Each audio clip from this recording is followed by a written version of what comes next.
afternoon, Thomas the Tank Engine puffs along his branch line with Annie and Clarabelle. First, they pass the water mill. Next, they come to a big farm. Then, they can see a bridge with a village nestled either side of it. This is a special place. Whenever children hear Thomas coming along, they stand on the bridge waving until he is out of sight.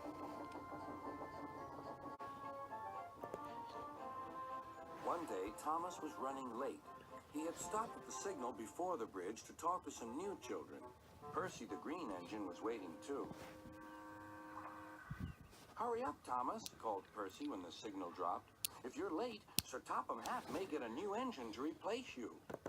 He would never do that, thought Thomas, but he was worried.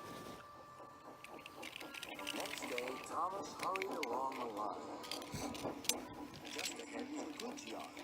There, on the platform, was an inspector waving a red flag. Next, Thomas saw some children. They were waving too. Something must be wrong, thought Thomas. This station is for goods, not passengers. "Help, Thomas, help! We're glad to see you," called the children. "Please, will you take us home?" The station master explained to Thomas's driver that the school bus had broken down, and all the parents would be worried if the children were late. Thomas waited as the children walked down from the bridge.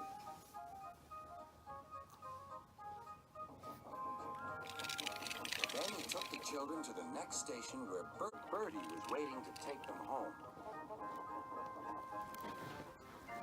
When Thomas finished his journey, he was very late. He was worried that Sir Topham Hatt might be cross with him. "I warned Thomas," puffed Percy to James. "He's been late one time too many. He'll be in trouble now." But next morning, when Thomas picked up his passengers, Sir Topham Hatt was nowhere to be seen.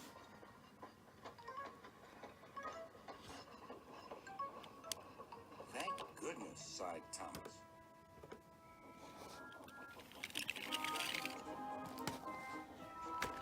Thomas knows every part of his branch line. Just ahead was a stretch where the hot sun had bent the rails on the track.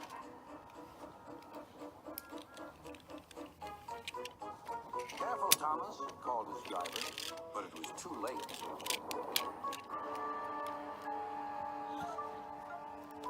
"That's done it," said his driver. "We shan't get any further today." "But what about my passengers?" asked Thomas.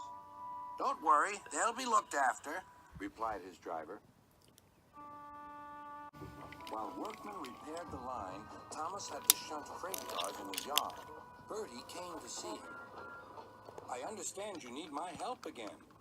"Yes, Bertie," replied Thomas sadly.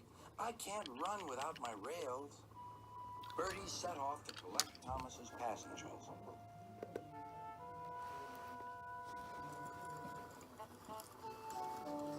"Hello, Bertie," they said. "We're glad you're here." Bertie drove along the road that runs by the railway. He stopped at each station along the line. Sometimes he stopped between stations to let people off closer to their homes. Thomas felt miserable. "I've lost my passengers to Bertie. They'll like him better than me." Sir Topham Hatt arrived. "Your branch line is repaired. I'm going to change your timetable so that you and Bertie can work together more." When Thomas reached the station, there, to his relief, were all his passengers. "Bertie is a good bus, but we missed our train rides with you," they said. Later, Thomas spoke to Bertie. "Thank you for looking after my passengers." "That's all right, Thomas. I'd like to make new friends, but I'm glad to share them with you." "You're a good friend indeed," replied Thomas, "and always will be."